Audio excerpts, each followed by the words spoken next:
আমার প্রিয় ভাইয়েরা, হযরত ওমর রাদিয়াল্লাহু তাআলা আনহু অর্ধ জাহানের খলিফা ছিলেন। অর্ধ জাহান তিনি শাসন করেছেন। হযরত ওমর রাদিয়াল্লাহু তাআলা আনহু একমাত্র কেবলমাত্র আল্লাহর কোরআনের বিধান দ্বারা, আল্লাহর কোরআন দ্বারা তিনি শাসন কার্য পরিচালনা করেছে। আমার মুসলমান ভাইয়েরা, কেমন নেতা ছিলেন হযরত ওমর! এক হাতে তরবারি আর এক হাতে আল্লাহর কোরআন দিয়ে রাজ্য পরিচালনা করেছে। এজন্য রাষ্ট্রের মধ্যে কোনো মানুষ কখনো অভুক্ত থাকে নাই। রাষ্ট্রের মধ্যে কোনো বিচার ফয়সালা তেমন করতে হয় নাই। কারণ কোরআন যে রাষ্ট্রের মধ্যে, যে সমাজের মধ্যে কায়েম হয়ে যায়, ওই সমাজের মধ্যে বিশৃঙ্খলা কমে যায়, ওই সমাজের মধ্যে সন্ত্রাসী কার্যক্রম কমে যায়, ওই সমাজের মধ্যে, ওই দেশের মধ্যে ধর্ষণ কমে যায়, চাঁদাবাজি কমে যায়, টেন্ডারবাজি কমে যায়, ওই সমাজের মধ্যে বিশৃঙ্খলা গুলো কমে যায়। কথা বলেন ঠিক কিনা? আমার প্রিয় ভাইয়েরা, হযরত ওমর রাদিয়াল্লাহু তাআলা আনহু এক হাতে তরবারি নিয়ে, এক হাতে আল্লাহর কোরআন নিয়ে তিনি রাষ্ট্র পরিচালনা করেছে। হযরত ওমর রাদিয়াল্লাহু তাআলা আনহু রাত যখন গভীর হয়ে যায়, হযরত ওমর তিনি না ঘুমিয়ে এলাকার মধ্যে, দেশের মধ্যে তিনি রাতের বেলা বের হয় প্রজাদের দেখার জন্য, দেশের নাগরিকদের দেখার জন্য তারা কি অবস্থায় আছে, কেমন অবস্থায় আছে। হযরত ওমর রাদিয়াল্লাহু তাআলা আনহু তিনি রাতের বেলা বের হয়ে যায় দেশের নাগরিকদের অবস্থা জানার জন্য। হযরত ওমর রাদিয়াল্লাহু তাআলা আনহু একদিন তিনি বের হয়ে গেলেন রাতের বেলা। রাত যখন গভীর হয়ে গিয়েছে, তিনি যখন বের হয়ে গেলেন, হাঁটতে হাঁটতে তিনি একটা সীমান্তবর্তী এলাকার মধ্যে তিনি চলে গেলেন। হযরত ওমর রাদিয়াল্লাহু তাআলা আনহু এবার সীমান্তবর্তী এলাকার মধ্যে যখন প্রবেশ করলেন, প্রবেশ করার পরে তিনি একটা তাঁবু দেখতে পারলেন, ভিতরে একটা টিম টিম করে আলো জ্বলতেছে। হযরত ওমর খেয়াল করলেন। হযরত ওমর এক পা দুই পা করে তাঁবুর দিকে আগায় গেলেন। এবার যখন তাঁবুর প্রায় কাছাকাছি চলে গেলেন, আমার প্রিয় ভাইয়েরা, এবার তাঁবুর মধ্য থেকে ছোট্ট দুইটা বাচ্চার কান্নার আওয়াজ শুরু হয়ে গেল। হযরত ওমর রাদিয়াল্লাহু তাআলা আনহু তিনি একটু আগায় গেলেন।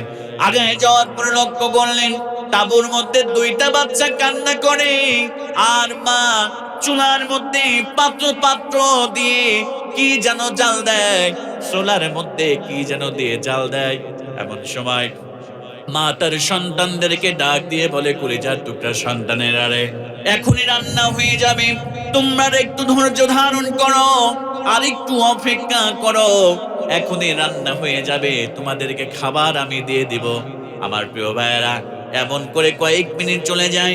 কিছুক্ষণ পরে বাচ্চারা কান্না করতে করতে তারা ক্লান্ত হয়ে ঘুমিয়ে পড়ে। এবার হযরত ওমর রাদিয়াল্লাহু তাআলা আনহু সালাম দিয়ে এবার জিজ্ঞেস করলেন, মা আপনি পাতিলের মধ্যে কি রান্না করেন, একটু আমারে বলেন। হযরত ওমর যখন বললেন, আপনি কি রান্না করতেছেন পাতিলের মধ্যে, ও মুসলমান ভাইরা, এবার ওই মা উত্তর দিল, আমি পাতিলের মধ্যে তেমন কিছু রান্না করি না।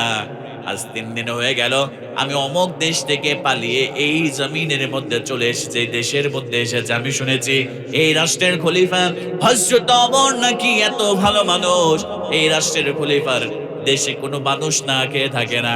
আজকে 3 দিন হয়ে গেল আমার ঘরে কোনো খাবার নাই।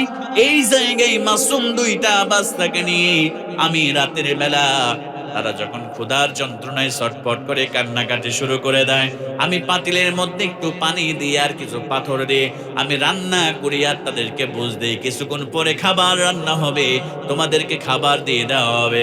এই কথা বলতে বলতে রাত যখন গভীর হয়ে যায়, তারা ক্লান্ত হয়ে যায়, কান্না করতে করতে ঘুমিয়ে যায়। আমি এইভাবে আজ 3টা দিন পার হয়ে গেল, কিন্তু ওমরের দেখা পেলাম না। ওমরের রাজ্যের মধ্যে আজ 3টা দিন আমি না খেয়ে আছি। জোরে বলেন নাউজুবিল্লাহ। হযরত ওমর রাদিয়াল্লাহু তাআলা কেমন শাসক ছিলেন কোরআন থাকার কারণে। হযরত ওমর দৌড় দিয়ে ওই জায়গা থেকে কান্না করতে করতে বাইতুল মালে চলে আসলেন। আসার পরে বাইতুল মালের যিনি রক্ষক ছিলেন ডাক দিলেন, তাড়াতাড়ি ওঠো, এমন একটা দৃশ্য দেখে এসেছি, কাল কিয়ামতের দিন কঠিন মুসিবতের সময় আল্লাহর কাছে কি জবাব দিব? তাড়াতাড়ি ওঠো, বাইতুল মালের চাবিটা নাও, এরপরে চলো তাড়াতাড়ি বাইতুল মালে চলে যায়। হযরত ওমর বাইতুল মালে চলে গেলেন। যাওয়ার পরে বাইতুল মাল থেকে এক বস্তা আটার কিছু খেজুর নিলেন।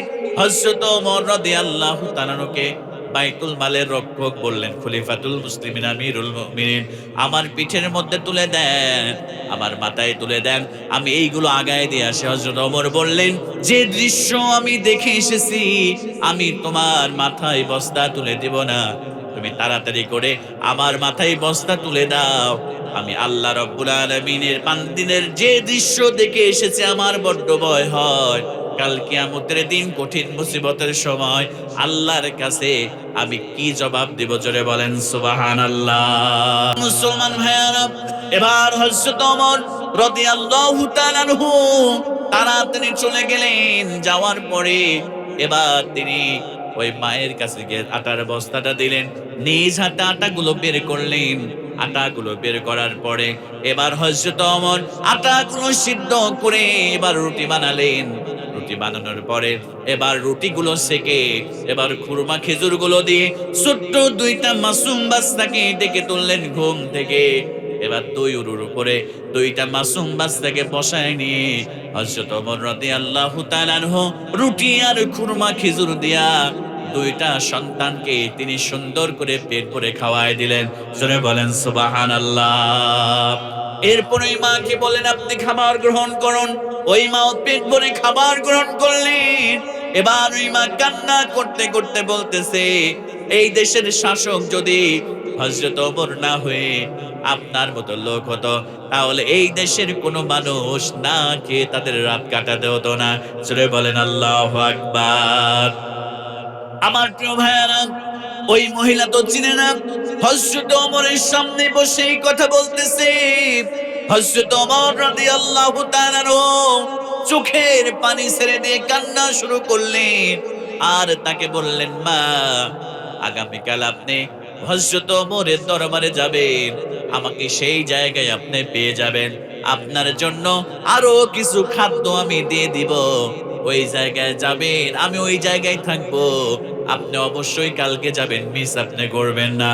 হযরত ওমর চলে গেলেন। পরের দিন হযরত ওমর খিলাফত অফিসে বসে আছে। হযরত ওমর রাদিয়াল্লাহু তাআলা আনহু তিনি বসে আছে, এমন সময় ওই মহিলা তিনি চলে গেলেন হযরত ওমরের দরবারে।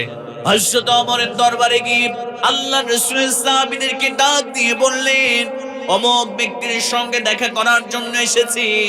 তিনি তো চিনে না, হযরত ওমরের সঙ্গে দেখা করার জন্য এসেছি। এবার হযরতে ওমরের দেখা করার জন্য এসেছে যখন বলেছে, এবার সাহাবায়ে কেরাম বললেন, যান আগায় আগায় যান সামনের দিকে, আমাদের খলিফা হযরত ওমর সেই জায়গায় বসে আছে। আমার প্রিয় ভাইয়েরা, এবার ওই মহিলা হযরত ওমরের দরবারে যাওয়ার পরে এবার হযরত ওমরকে যখন দেখেছে, সঙ্গে সঙ্গে দৌড় দিয়ে তিনি চলে যাইতেছে। এমন সময় হযরত ওমর রাদিয়াল্লাহু তাআলা আনহু এবার ওই মহিলাকে ডাক দিয়ে বলছে, মা, কান্না শুরু করেছে আর বলছে, মা, কালকে রাতের বেলা যে ঘটনা ঘটেছে, আমি হলাম ওই ব্যক্তি, আমি হলাম খলিফা হযরত ওমর রাদিয়াল্লাহু তাআলা আনহু। মহিলা প্রচন্ড ভয় পেয়ে গেলেন। এবার মহিলা যখন তাড়াতাড়ি করে সেই জায়গা থেকে প্রস্থান করবেন, হযরত ওমর রাদিয়াল্লাহু তাআলা ডাক দিয়ে বলেন, মা, আপনি আমারে ক্ষমা করে দেন। 3 দিন যাবত আপনি আমার রাজ্যের মধ্যে এসেছেন, আপনার মুখে খাবার তুলে দিতে পারি নাই, অথচ আমি ওমর এই 3 দিন খাবার গ্রহণ করেছি। মা, আপনি আমারে মাফ করে দেন। আপনি যদি মাফ না করে দেন, আল্লাহর কাঠগড়ায় কাল কিয়ামতের দিন আমি কি জবাব দিব? জোরে বলেন সুবহানাল্লাহ। হযরত ওমর রাদিয়াল্লাহু তাআলার কি তাকওয়া ছিল, কি আল্লাহর ভয় হৃদয়ের মধ্যে ছিল।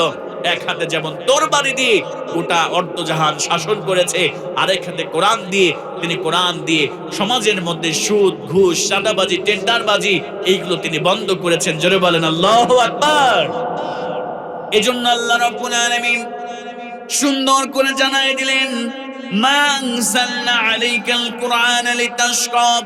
আমি আল্লাহ পাক সুবহানাহু ওয়া তাআলা তোমাদেরকে দুঃখে নিপতিত করার জন্য, আমি আল্লাহ তোমাদেরকে দুঃখের মধ্যে ফেলে দেওয়ার জন্য, কষ্ট দেওয়ার জন্য আমি আল্লাহ পাক সুবহানাহু ওয়া তাআলা এই কোরআন আল কারীম আমি আল্লাহ নাজিল করে নাই। আল্লাহ পাক সুবহানাহু ওয়া তাআলা বললেন, ইল্লা তাযকিরাতান লিমান ইয়াখশা। আর খুব কম মানুষ উপদেশ গ্রহণ করে। এই কোরআন থেকে তারাই উপদেশ গ্রহণ করে যারা আল্লাহ পাক সুবহানাহু ওয়া তাআলাকে ভয় করে। জোরে বলেন সুবহানাল্লাহ।